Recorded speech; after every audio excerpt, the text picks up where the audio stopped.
Bismillahirrahmanirrahim. Assalamualaikum warahmatullahi wabarakatuh.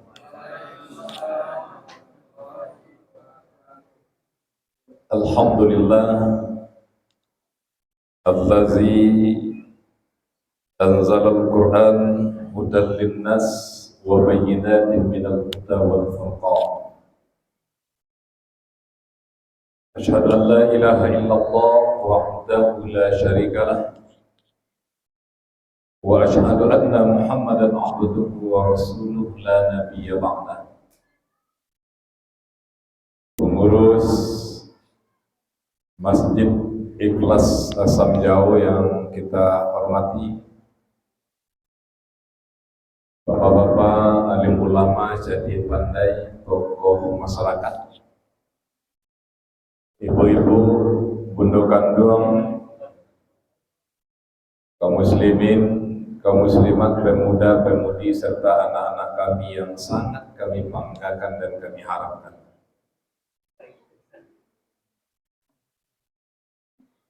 Pertama, ucapan alhamdulillah. Senantiasa kita ucapkan kehadiran Allah Subhanahu wa taala yang selalu melimpahkan rahmat, nikmat dan karunia-Nya kepada kita semua. Salah satu Bapak dan Ibu jamaah yang sangat saya hormati, nikmat terbesar yang Allah berikan kepada kita sampai saat ini adalah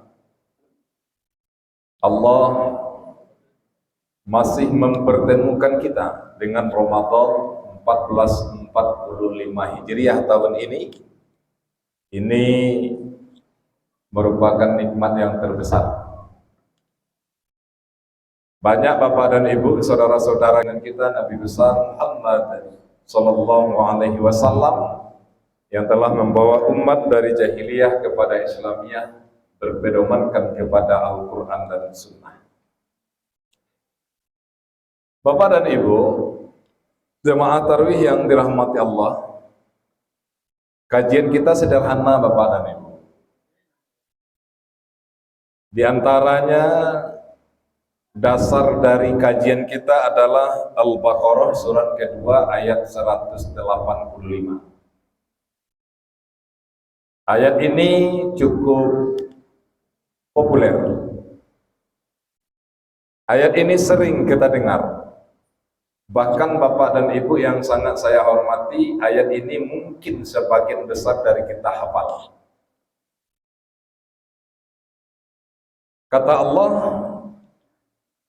Syahrul Ramadan allazi unzila fihi al-Qur'an hudan linnas wa bayyinatin minal huda wal furqan. Beberapa bulan Bapak dan Ibu yang ditentukan itu kata Allah adalah bulan Ramadan. Bulan di mana Al-Qur'an diturunkan sebagai petunjuk bagi manusia, penjelasan terhadap petunjuk itu serta pembeda antara yang hak dan yang batil. Nah Bapak dan Ibu, jemaah yang dirahmati Allah, ada tiga kata. Tiga kata Bapak dan Ibu yang sering atau yang kita temui dalam Al-Quran yang mempunyai arti turun atau diturunkan. Ini kita pahami Bapak dan Ibu pelan-pelan, ya. Karena kajian Ramadan ini singkat tapi ada ilmu yang kita bawa pulang. Saketek malam pertama, saketek malam kedua, saketek malam ketiga, kini lah malam ke 20 lah 20 ketek luar kadangnya. Jadi tarawih kan tak hau-hau saja. Ada ilmu yang kita bawa pulang. Jadi ada tiga kata Bapak dan Ibu yang kita temui dalam Al-Quran yang mempunyai arti turun atau diturunkan. Yang pertama ada kata habaqo. Habato itu Bapak dan Ibu artinya turun atau diturunkan juga. Kemudian ada kata unzila, artinya juga turun. Dan ada kata nazzala, artinya juga turun. Cuman ketiganya itu Bapak dan Ibu, turunnya itu hakikatnya berbeda. Hakikatnya itu berbeda. Kalau habato Bapak dan Ibu, habato dalam Al-Quran ada kita temui, itu turunnya itu bersifat fisikal atau fisik yang beraktivitas. Itu habato. Ya. Kita ulang Bapak dan Ibu, kalau habato itu artinya turunnya itu Bapak dan Ibu berbentuk fisikal atau fisik, ya. Sifatnya beraktivitas. Baca surat Al-Baqarah ayat 38, Allah tegaskan kul nahbitu minha jami'a. Di Al-Baqarah 38 itu dikatakan kul nahbitu minha jami'a. Ada kata kul nahbitu, asal katanya bitu habato. Apa artinya Bapak dan Ibu? Allah berkata, turunlah kamu sekalian ke atas dunia, ya, atau turunlah kamu semua, kata Allah, dari surga ini. Ini diperuntukkan untuk siapa? Untuk Adam dan Hawa. Jadi kata habato itu untuk Adam dan Hawa. Allah turun, Allah suruh Adam dan Hawa itu turun dari surga ke bumi untuk menjalankan aktivitasnya sebagai manusia. Setelah larangan Allah dilanggar, ya, oleh Adam, makanya terpisah, ya, terpisah. Adam terpisah, diturunkan dari surga dengan Hawa, akhirnya bertemu di padang Arafah. Ini habato. Ada kata yang kedua Bapak dan Ibu, ini berkaitan dengan turunnya Al-Quran. Ada kata unzila. Unzila itu artinya turun secara sekaligus, ya.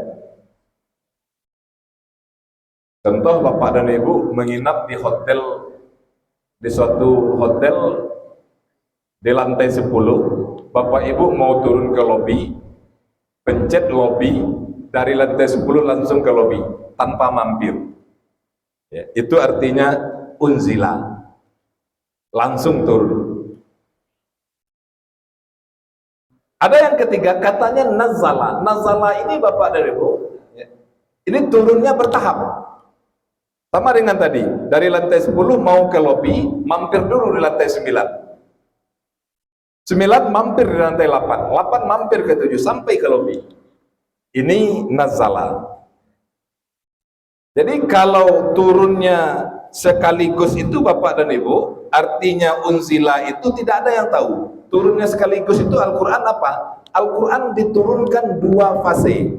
Pertama, fase sekaligus. Dari mana? Allah turunkan dari Lauhul Mahfuz. Al-Quran itu sekaligus ke langit dunia. Baca berbagai sumber Bapak. Ke langit dunia. Tidak ada yang tahu. Yang tahu Allah dan malaikat. Fase yang kedua, Al-Quran diturunkan dari langit dunia kepada Nabi Muhammad. Itulah yang bertahap. Itu yang nazala. Ya, ini kan jarang kita dengar ilmu seperti ini Bapak dan Ibu. Jadi Al-Quran itu 2 fase. Pertama turun secara sekaligus dari Lauhul Mahfuz ke langit dunia. Dari langit dunia itu fase kedua, baru diturunkan kepada Nabi Muhammad melalui bertahap. Ini kita pahami. Oke, kita lanjut Bapak dan Ibu. Hebatnya Al-Quran, hebatnya Al-Quran, apapun Ibu Bapak jamaah yang sangat saya hormati, apapun yang bersentuhan dengan Al-Quran itu derajatnya naik. Ini hebatnya Al-Quran, Pak. Apapun yang bersentuhan dengan Al-Quran derajatnya naik. Contoh Bapak dan Ibu, jumhur ulama, sepakat ulama, Al-Quran itu turunnya hari Jumat. Maka hari Jumat, ya, dalam konsep Islam Bapak dan Ibu, ya, hari Jumat itu naik statusnya menjadi Sayyidul Ayyam. Ini Jumat. Sayyidul Ayyam, pemimpin hari. Makanya hari yang mulia dalam Islam 7 hari itu Jumat. Bapak dan Ibu. Jumat itu dinamakan Sayyidul Ayyam. Oke. Kemudian Bapak dan Ibu, jumhur ulama juga sepakat Al-Quran itu diturunkan di 17 Ramadan. Makanya dinamakan dengan Lailatul Qadri. Ya. Yang lebih baik daripada 1000 bulan. Dinaik malam itu menjadi Lailatul Qadri. Al-Quran diturunkan kepada Nabi Muhammad. Nabi Muhammad naik derajatnya menjadi apa? Sayyidul Anbiya, pemimpin para nabi. Al-Quran diturunkan kepada Nabi Muhammad melalui malaikat Jibril. Malaikat Jibril diangkat lagi oleh Allah derajatnya menjadi apa? Ruhul Kudus. Jadi apapun yang bersentuh dengan Al-Quran, Bapak dan Ibu, derajatnya naik. Apalagi Al-Quran itu turun kepada kita, Bapak dan Ibu, kepada generasi kita, masuk 30 juz ke otak kita ini. Derajat manusia itu akan naik. Bapak yang akan Bapak dan Ibu. Sekarang alhamdulillah berkembang di mana-mana sekolah tahfiz. Ya. Banyak menjamur sekolah tahfiz. Ya. Bahkan Bapak dan Ibu masuk perguruan tinggi pun dijamin di UNAN itu 10 juz masuk tanpa tes. ITB, IPB 15, sekarang ada yang 17 juz kabarnya, masuk tanpa tes, bebas mau memilih jurusan apa. Mau kedokteran anak kita dengan catatan hafal 20 juz di perguruan tinggi manapun masuk tanpa tes. Menandakan Allah angkat derajat Bapak dan Ibu. Orang-orang yang hafiz, yang hafal Al-Quran itu menandakan dia adalah orang yang cerdas. Orang yang cerdas. Ya. Nah sekarang Bapak dan Ibu, persoalannya tidak hanya itu Bapak dan Ibu. Bagaimana kita mau menjadikan Al-Quran itu pedoman dalam hidup kita, kamus, acuan, rujukan. Di samping itu masih banyak juga umat Islam itu yang tidak pandai baca Al-Quran. Ya. Kita lihat mungkin Pak Elwizar mengalami, Pak Nafriwal mengalami, kami juga di SMK Bapak dan Ibu, sungguh prihatin, cemas kita, khawatir kita, gamang kita. Kelas 10 dia, kelas 1 tingkat SMA, SMK, ada yang dites tidak mampu baca Al-Quran. Nauzubillah min dzalik. Tidak tentu dia Pak. Alih kecewa atau enggak aja Pak. Ba kecewa biduk tiri saja. Anak sial. Tidak salah saya. Menga kalahnya ketika SD, ketika SMP, tidak kalahnya suruh ada Pak mengaji di masjid di mana. Tidak tentu Al-Quran lah SMA. Ini yang bedonya kalau dibiarkan Bapak dan Ibu, bekulah kejadian Pak orang tidak pandai mengaji. Lah kejadian Pak orang tidak tentu baca Al-Quran. Nauzubillah. Bagaimana menjadikan Al-Quran? Ya. Bahkan saya sering sampaikan Bapak dan Ibu, kalau kepada anak-anak di sekolah itu, kamu pintar di otomotif, tidak sholat, tidak pandai mengaji, tidak ada gunanya kepintaran kamu itu. Walaupun dikirim lomba LKS tingkat nasional, saya tidak bangga, tidak ada pintar kamu itu. Pintar kamu di listrik, tidak sholat, tidak mampu baca Al-Quran, tidak ada ya, tidak ada guna hidup. Saya sampaikan kepada anak, agak ekstrim saya sampaikan. Pintar di mesin, pintar di bangunan segala macam, tapi tidak mampu baca Al-Quran, kemudian sholat tidak ada gunanya. Jadi Bapak dan Ibu jangan banggakan anak kita kalau dia tidak sholat ya 5 waktu sehari semalam, apalagi tidak mampu baca Al-Quran. Jangan pernah membanggakan anak seperti itu. Ya. Jadi kalau menelepon anak itu di rantau, Bu, Assalamualaikum nak, sholat lain tak tinggal ya. Walaupun lah babini anak, sholat tanya dulu. Pindah, Assalamualaikum nak, lalam mulut nak angkirim amak pitih mas, pitih penganak. Ya, ampe na ruku anak wak di rantau tu anda sembayang nak gunung. Di kepitihnya, ya, kan lah kerayu lari mana? Bayang anak anda perhatiannya. Ada anak saya, ada juga yang jauh ke Paran, ya, di rantau. Sampaikan sholat. Ya. Memang perlu ke masjid, apalagi kita laki-laki, berbaur dengan masyarakat di sana. Ya. Nantilah nilai itu. Ya. Aqimis shalah inna sholata tanha 'anil fahsya'i wal munkar. Dirikan salat membentengi diri dari perbuatan keji dan munkar. Salat 5 waktu kita, bapak dan ibu, anak kita, yakinlah anak kita terbentengi dari perbuatan keji dan munkar. Ya. Jadi ini ibu. Kita lihat lagi, bapak dan ibu. Saya sering sampaikan tahun 60, tahun 70, bapak yang hidup tahun 60, tahun 70 di Sumatera Barat ini paling susah, paling payah mencari orang yang tidak pandai baca Al-Quran tahun 60 atau 70. Mau tanya ke orang kayak Embo dulu, ketika beliau masih hidup. Tahun 60 atau tahun 70 dia ngajak orang kayak payah mencari orang yang tidak pandai mengaji di Sumbar, di Minang, nanda pandai mengaji, payah mencarinya dulu, Pak. Dulu. Kini yang Wak Sapi tadi, ya, candu cendawan tumbuh di musim hujan, masyarakat Minangkabau nanda pandai mengaji gini, Bu. Nauzubillah. Dulu pareman-paremannya orang Minang pandai baca Al-Quran. Joana paremannya dulu, Pak, suruh ngaji santiang aja. Ini saulah elok laku santun ya kawan, suruh mengaji nak tentu deh, aku no. Ya. Ini apa ada yang kita prihatinkan, ya. Taulah dulu, ya. Preman-preman orang Minang pandai baca Al-Quran, itu dulu. Ini ngeri kita, nauzubillah, pada dulu. Ya. Kita harus ingat, mau jalan ke Pak dan Ibu, tidak bawa nyinyi awak ke generasi awak, ke anak awak tentang sholat, Bu, ya, tentang baca Al-Quran, nyinyi tidak bawa.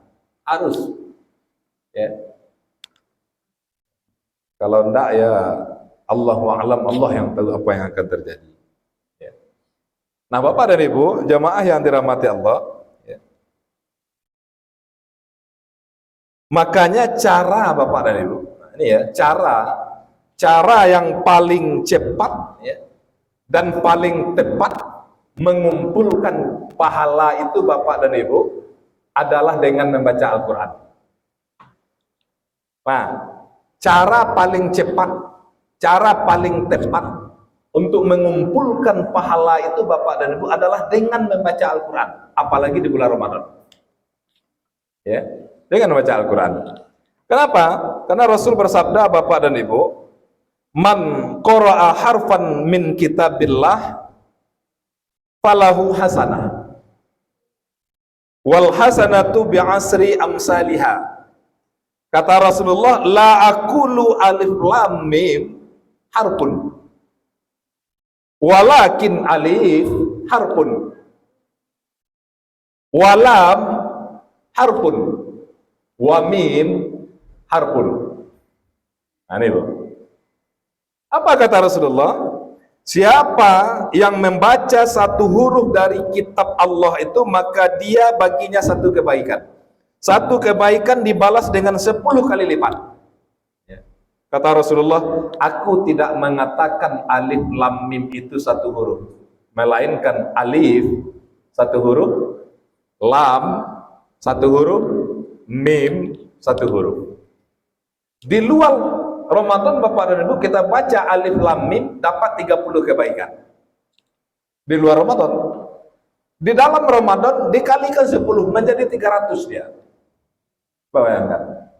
300 kebaikan, Bu. Alif lam mim saya baca uji. Tapi kalau baca Bismillahirrahmanirrahim. Berapa huruf, Bu? Bu? 9 baleh. Bara itu nilainya Al-Quran. Makanya Bapak dan Ibu buat nih program setidaknya di Ramadan ini Al-Quran khatam 1 kali. Buat program, ya. 800, Bu. 800, Pak.